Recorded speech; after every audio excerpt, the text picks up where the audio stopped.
Hey everyone, welcome back to the channel, and if you're new here, hit that subscribe button right now, because today we're getting into something that the streets have always been waiting for. Today we're talking about rivalries. Beefs, competitions, the kind of tension that makes great music even greater. Because here's the thing about African music, it is the hottest genre of music right now. Afrobeats, Amapiano, Afropop, Bongo Flava, Highlife, and many more. The continent is producing legends at a rate that the rest of the world can barely keep up with as it stands. But as we all know, where there are legends, there is competition. And where there is competition, there is drama. We are talking about the rivalries that shaped careers. Split fan bases, we all know, fueled diss tracks, and sparked social media wars, and ultimately pushed African artists and music to levels nobody could have predicted. So grab your drink, get comfortable, and let's get into it. These are the biggest African music rivals of all time, in my opinion. Let's start with Wizkid and Davido. We have to start here, because there is no conversation about African music rivals without starting with the two kings, Wizkid and Davido. This is not just rivalry. This is the rivalry, the one that split Nigeria. And honestly, the entire African diaspora as well, right down to the middle. You were either a Wizkid FC soldier or a 30BG member. I think the rivalry still goes on up to date. There was no in between. Your Twitter bio told people where your loyalties were. Your playlist told people who you were. So how did it start? Let's get deep and figure out how did the rivalry even begin. Both Wizkid and Davido burst into the music scene in the early 2010s. Wizkid, whose real name is Ayodeji Ibrahim Balogun, had already made waves with Holla at Your Boy song, which was released in 2010 and became a certified superstar with Azonto and Tease Me. Davido, which his real name is David Adedeji Adeleke, came in with Davido in 2011 and shook the entire country. Two young men, two massive talents, two huge personalities, and a fan base that refused to share the love. The rivalry was fueled by fans more than the artists themselves. At least publicly, every award nomination turned into a war. When Wizkid won, 30BG said it was rigged. When Davido won, Wizkid FC said they bought the award. It was relentless, and at the same time it was fun. But here's what's really important about this rivalry. The competition pushed both of them. Wizkid went on to collaborate with Drake on One Dance, which became a global #1 song. Davido signed to Sony Music and took his fall record to a historic height on the Billboard charts in the United States. Both men were trying to outdo each other on the world stage, and the world benefited from it. The rivalry had its boiling point. There were subliminal shots on social media here and there. There were interviews where neither would directly praise the other. There were fan altercations at events, but there were also moments of surprising reconciliation. The two have been photographed together at industry events and have occasionally spoken positively about each other in several interviews of recent. But the lesson is, sometimes a rivalry doesn't need fist fights to be legendary. Wizkid versus Davido is legendary because it was fought on stages, on streaming charts, and in the hearts of millions of fans across the world. Both men sell out arenas globally, and the rivalry made both of them greater than they might ever have been alone. So I think the rivalry was a positive thing for the industry and for the African music in general. Let's look at Burna Boy. This one is very different. It was Burna Boy versus everyone. The African giant war versus the industry. If Wizkid versus Davido is the classic rivalry, then Burna Boy versus the world is the chaotic rivalry. The one where one man decided he didn't need to pick one enemy. He took on the entire industry at once. Burna Boy, his real name is Damini Obun Ebun Oluwa Ogulu, has never been shy about his opinions. From the very beginning of his career, he positioned himself as someone who refused to play the industry game the way everyone else did. And that attitude created friction. I mean, a lot of friction. Let's talk about Burna Boy versus Davido. The tensions between these two has been one of the most electric in African music. It reportedly escalated, in 2019 during a series of incidents, including an alleged confrontation in Ghana at the Afro Nation festival that had the entire internet talking about it. There were allegations of counter-allegations, and their camps spent weeks going back and forth. Even though neither released a formal diss track, the energy between them was undeniable, and their respective fans kept the flames burning. Then there's Burna Boy versus the South African music scene. In 2019, Burna Boy made a comment about xenophobic attacks in South Africa that ignited a massive controversy. South African artists and fans pushed back hard. Burna Boy refused to back down. He cancelled a planned South African show. The whole situation revealed real geopolitical tensions within the African music conversations. It wasn't just about music anymore. It was about identity and belonging on the continent. And then there's the internal Nigerian tension with Wizkid. Both men have positioned themselves as the face of Afrobeats globally, and their fan bases have clashed endlessly over who deserves what title. Burna Boy has repeatedly emphasized that he represents something different from mainstream Afrobeats, a more raw, more politically conscious sound. Wizkid FC has fired back that Wizkid was international before Burna Boy even had a deal. Burna's response to all of this: a Grammy in 2021. He won Best Global Music Album for Twice as Tall. He stood on that stage and made it very clear he was the African giant, and the giants don't argue with ants. That's what he said.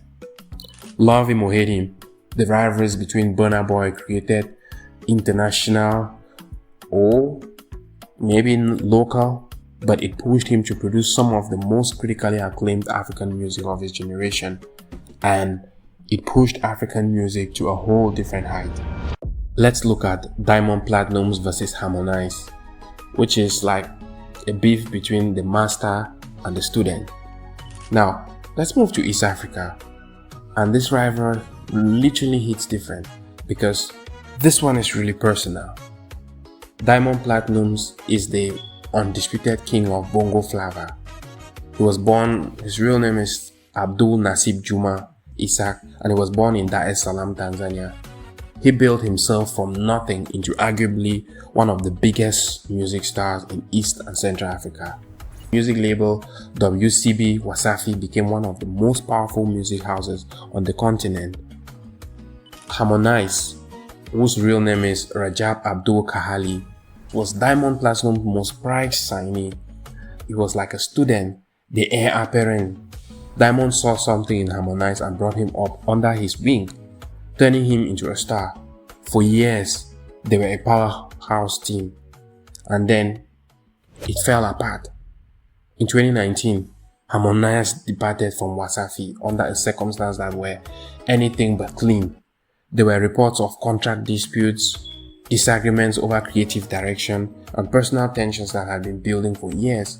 When Harmonize left, he didn't go quietly like most people will do. He launched his own label, named Konde Music Worldwide, and declared himself a free man. What followed was a cold war. Harmonize began taking subtle shots at Diamond in interviews, suggesting that he had been held back and undervalued. Diamond, for his part, continued building Wasafi rosters and letting his success speak for itself. Their fan bases, both massive across Tanzania, Kenya, Uganda and beyond, turned every music release into a competition. Who had the bigger bongo flavor hit? Who was collaborating with bigger international artists? Who was growing faster? The rivalry elevated both. Harmonize proved he could stand alone, building an independent music career that thrived across East Africa and gained recognition even in South Africa and beyond. Diamond continued his dominance, scoring collaborations with artists from Nigeria, Jamaica, and even the United States. The master versus the student is a timeless rivalry archetype. And in African music, Diamond versus Harmonize is still most compelling chapter when it comes to beef. Let's look at the Amapiano wars. Kapsa the Small versus DJ Maphorisa versus the Scene. Now, let's talk about South Africa, and let's talk about rivalry that isn't between two people. It's a rivalry between movements within a movement. Amapiano, if you don't know what it is by now, where have you been? This genre, born in the townships of South Africa, blending deep house music, jazz and lounge music with that iconic long drum, took over the entire world. From Lagos to London, Los Angeles, Amapiano became the soundtrack of a generation. And during the COVID-19 period, it blew up to heights that had never been seen before. And at the center of it all are two names, Kapsa the Small and DJ Maphorisa. Here's the thing, Kapsa and Maphorisa are actually collaborators. Their joint project, Scorpion Kings, is one of the most successful South African music history. But the Amapiano scene they helped create has been full of tension, competition, and disputes about who deserves credit for what. First, there's the ongoing debate about who truly originated Amapiano. Artists like MFR Souls, Vergro Deep, DJ Lag, and others have all had moments where they contested narratives about the genre's founding. Who was making it first? Who commercialized it? Who gets the credit? These questions have led to very public disagreements on social media and in interviews. Then there's the tension between Pretoria and Johannesburg camps within Amapiano. The genre has regional flavors, and creators from different areas have at times insisted that their version is the authentic one. And then came Focalistic, the self-proclaimed Pitori Maradona, who exploded onto the scene and became an international name. His rise created conversations about whether the new genre was respecting the architect of the genre. What makes the Amapiano rivalry fascinating is that it is ideological as much as it is personal. It is a fight over legacy, origin, and identity in a genre that happened to take over the world overnight. When your music goes from township parties to top of the global charts in just few years, everyone wants to know the name on the deep. The competition within Amapiano has produced some of the most innovative music in the continent. And because everyone is constantly trying to outdo everyone else. And with this, it has created very innovative music across the continent. Let's go back to West Africa. Nigeria versus Ghana. This is the West African musical Cold War. This one isn't about individual artists. This is about nations. Nigeria and Ghana, two West African powerhouses with a complicated relationship. Both countries have deep, rich musical traditions. Both have produced legends, and both have, at various points, insisted that the other one is getting too much credit. The tension has been simmering for decades, but it really came to a head in modern era of Afrobeats. Nigerian artists dominate global streaming numbers and have historically gotten the lion's share of international attention when it comes to African music, and some Ghanaian artists and fans have felt, and rightfully so, in many people's opinion, that Ghana's massive contribution to the culture are being overlooked. The Azonto debate is a perfect example of that. Azonto was a Ghanaian dance style and musical movement that was enormously influenced in the early 2010s. But as Nigerian artists adopted and popularized elements of it, some Ghanaian creatives felt the origins were being erased. Then you have Ghanaian stars like Sarkodie, one of the greatest African rappers ever, who has spoken about the need for Ghana to get its proper recognition. Sarkodie's career is a masterclass in longevity and lyrical excellence, but the global conversation often defaults to Nigerian names first. Stonebwoy and Shatta Wale. These are Ghana's top two biggest dancehall and Afro pop stars. They have had their own legendary rivalries with each other and with the broader narrative about Ghana's place in the African music ecosystem. And then, light-hearted but very real debate: who actually invented Afrobeats? The answer is complicated by history, geography, and the influence of legends like Fela Kuti of Nigeria and Osibisa of Ghana. But the conversation itself reveals just how deep the national pride runs on both sides. Nigeria versus Ghana is less about hate and more about respect. Ghanaian artists want their flowers, and honestly, they deserve them, as well as the Nigerian artists. But the beef between Ghana and Nigeria is far from over, because apart from music, there's also the Jollof Wars. I don't think that one is going to go anywhere anytime soon. Let's go to Ghana now. Let's look at Stonebwoy versus Shatta Wale. It's like Ghana's civil war. We mentioned them in the last chapter, but Stonebwoy and Shatta Wale deserve their own chapter because this rivalry is legendary. I can assure you that. Both men are from Ghana, both dominate in Ghanaian music scenes, both have enormous passionate fan bases, and for years they have existed in the state of barely containing tensions that has occasionally erupted in very real, very dramatic confrontations. The most infamous came at the 2019 Vodafone Ghana Music Awards. During the ceremony, a confrontation between the camps of Shatta Wale and Stonebwoy escalated dramatically. Stonebwoy pulled out a weapon on live television. Both artists were subsequently arrested and charged. The incident shocked Ghana and made international headlines. It was a moment that showed how seriously their fans take this rivalry and how much personal pride is embedded in it. But here's the thing, both Stonebwoy and Shatta Wale are extraordinarily talented. Shatta Wale built himself into a self-proclaimed king through sheer force of personality, a massive social media presence, and infectious dancehall hits. He famously collaborated with Beyonce on The Lion King, The Gift album, a moment that validated him on the global stage. Stonebwoy, meanwhile, has built a reputation as one of the most vocally gifted and musically versatile artists in Africa.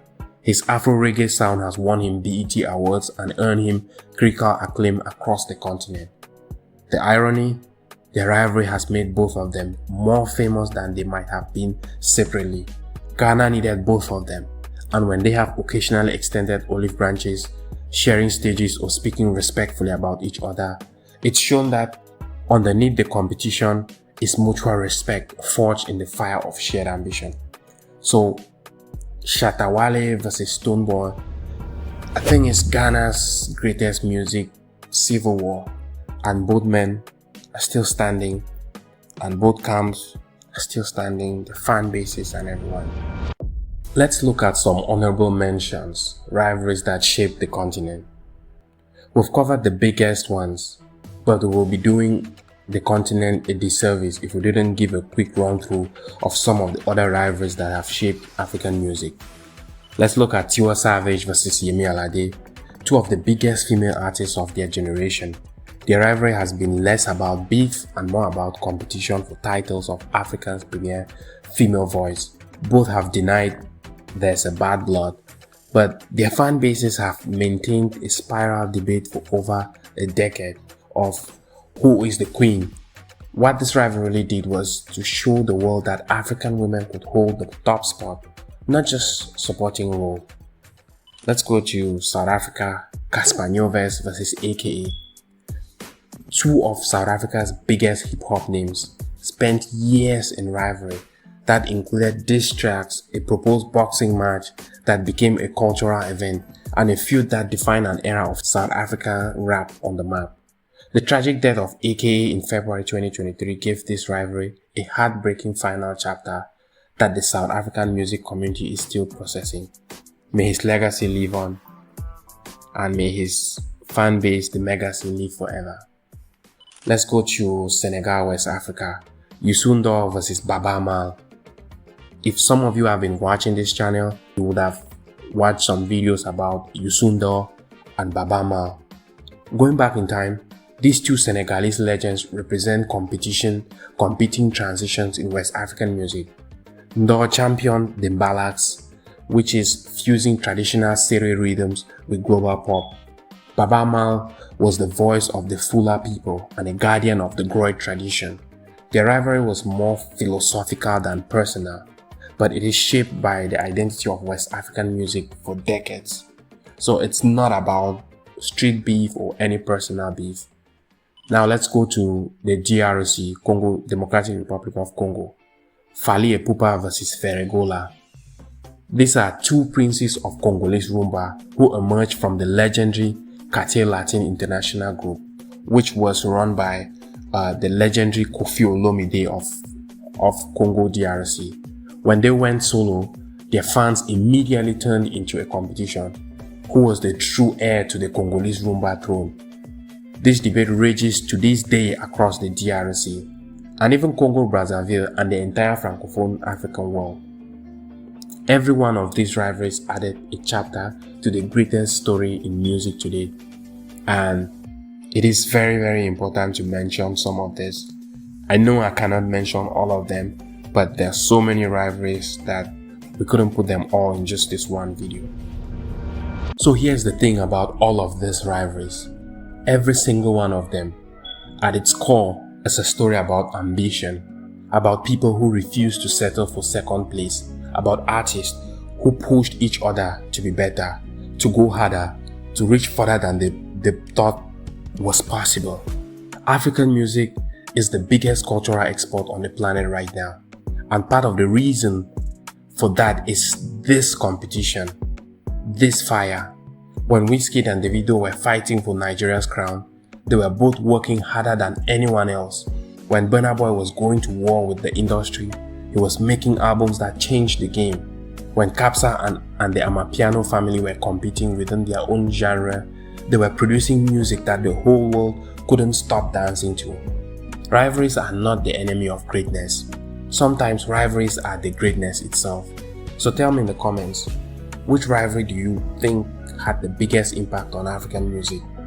Are you a Wizkid FC or a 30 BG gang? Shatta Wale or Stonebwoy? Let me know, and let's keep this conversation going. If you enjoyed this video, please like, share and subscribe. Also hit the notification bell so that you should never miss what we drop next. Until next time, stay locked in, stay cultured, and keep supporting African music. Peace.